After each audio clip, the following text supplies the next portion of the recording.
Welcome CMA students. I am Ganesh Narvade, and yes, results have come on 29th. Many students cleared the examinations. Congratulations to all of them. And those who did not clear this time, success is waiting for you. Maybe a little more effort, little more time. Definitely you will become successful. हिम्मत से हारे हैं, मेहनत तो किया है हमने. So when we have put all our efforts, definitely never lose hope. Put a little more effort. We the teachers are there with you. Definitely you will be successful. But many students mark sheet, when I observed, I got some results where they got 60 plus marks in some papers. Some students got 60 plus marks in taxation, some got in costing. Now they got the exemption. But there are two important words which you actually should know, that what is exemption and what is carry forward. Are they both same or is there a difference? And does it give any special benefit if it is carry forward? We are going to find the answers to such question in this video. So listen carefully, few minutes, and we'll understand many things useful for us today and tomorrow. Okay, chalo. First I'll take up case study for you to understand. See case 1.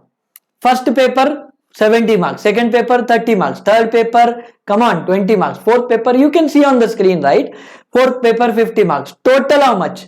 170 marks. Oh my god. Now for CMA, what is the criteria? Minimum 40 marks in each paper. So first paper they got, second, third paper did not get, fourth paper they got. Aggregate in total they should get 50%. So we know 400 marks paper, so obviously 200 at least you should get. But how much the student got? Only 170. So aggregate also failed, and individual subjects 40% they should get, that also failed. Okay. Now here you see paper 1 70 marks. So that means more than 60%. More than 60 marks or exact 60 or more, the student got the exemption. Now the student, should he write paper 1 again? The answer is no, need not write paper 1 again. Okay. See case 2. Case 1, individual subject wise fail and total aggregate also fail. But let's see case 2.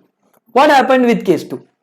Case 2, what happened is, the first paper 70, second paper 30, third paper 60, fourth paper 50. Totally if you see, how many marks? Yes, 210 marks the student got. So did he get 50% average? Yes.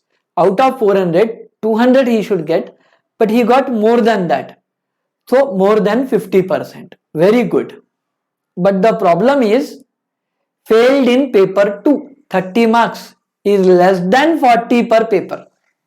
So that's why here also the student have to write the exams again. But see case 2, paper 1 60 plus, paper 3 exact 60. So here paper 1 and 3, this student need not write. These two cases, in the case 1 and in case 2, the student got exemptions.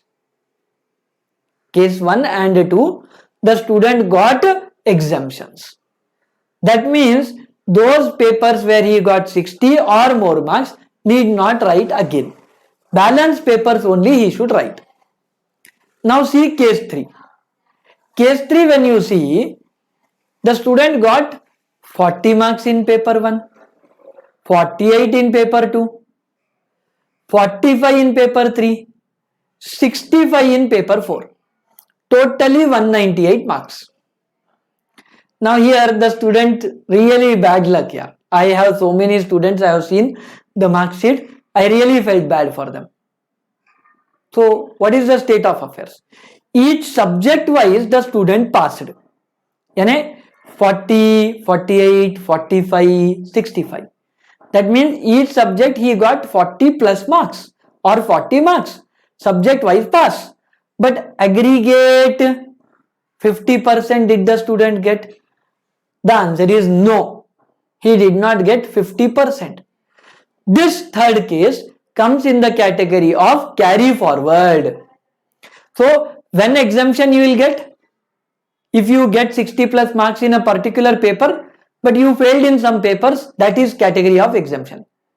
But if you passed in all papers and got 60 plus in some paper, but did not get average 50%, then carry forward concept comes. Let us understand what happens next. Suppose if you are under case 1, case 2, where you got exemptions, you need not write that paper. But in balance papers, you have to write the exam.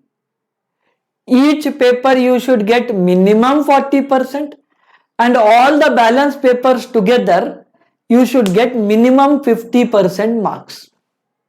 That is the criteria. Okay, clear? And this exemption benefit is given only for the next 3 attempts.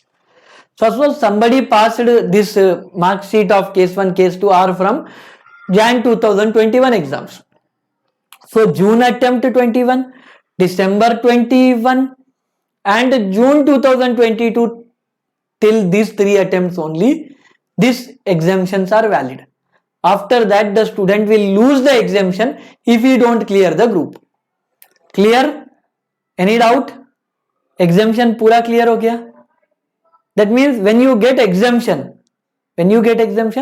you get 60 plus marks in a particular paper, individual or more, but less than 40 in some other subjects, and that's why you fail.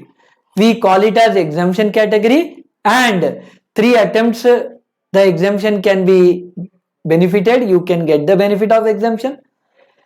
Balance papers only you should write, and you should get minimum 40 in that, and average 50% in the balance papers. That's what concept of exemption is. Come on. Now what is carry forward? So case 3 I have shown to you now also again. See 40 marks, 48 marks, 45 marks, 65, 198. That means what? Individually student passed by getting 40 or more. But in aggregate, in total, the student did not get 200 marks. So he is the most unlucky student actually. Bad luck, serious bad luck. So this student should get at least a minimum more benefit, right? So this student comes under carry forward benefit. Again carry forward also for 3 attempts. But the benefit here is that next time when you write 3 papers, like you have to write paper 1, paper 2, paper 3. Okay? Now paper 4 need not write. But paper 4 65 marks will be considered, and the balance 3 papers plus this 65 of the past exam together should be 200 or more. Okay? This small benefit you get in carry forward. Okay? So you should be very much aware of this. Now I am again repeating for your reference. Listen carefully what I said.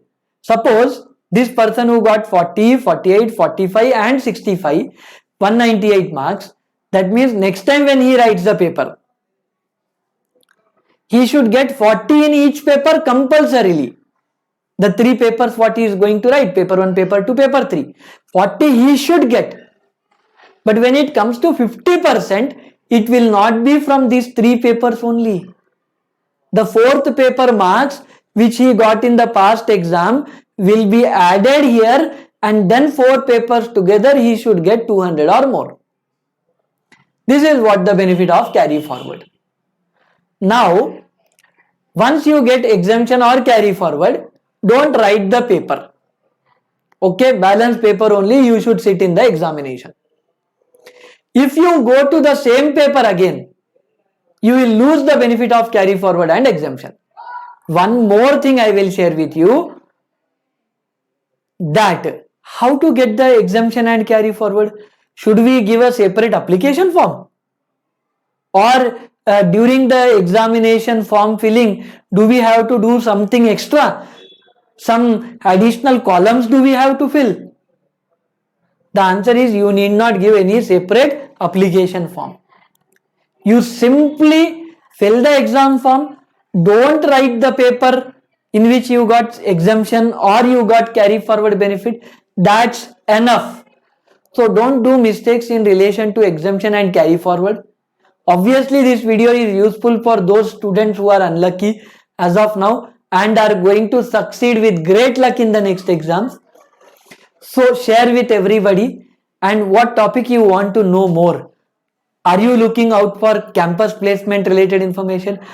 Do you really want to know about verification, online offline examination, subject related videos? Please comment below. I am eagerly waiting for your response and I will try to make videos on it. So stay connected by subscribing to the channel, like the video and do comment below how did you feel about. Okay, we'll meet in the next video.